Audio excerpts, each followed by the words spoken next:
శ్రీకాకుళం జిల్లాలో ప్రోటోకాల్ రగడ చోటు చేసుకుంది. శ్రీకాకుళం జడ్పీ సమావేశాన్ని సభ్యులు బహిష్కరించారు.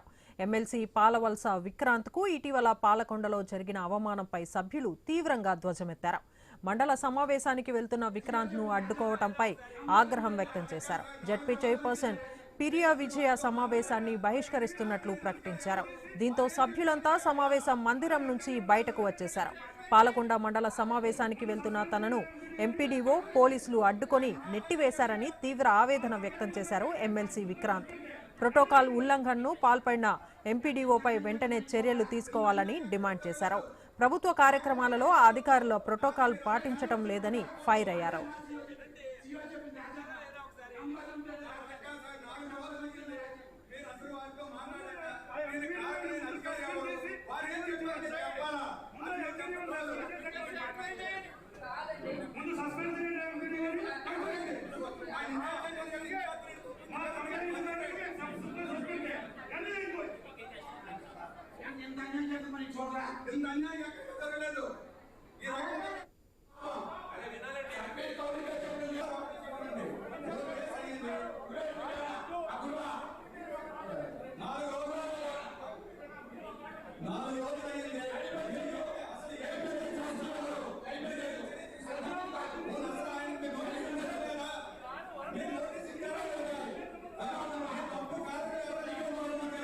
ఎంత అన్యాయం చేద్దామని చూడరా.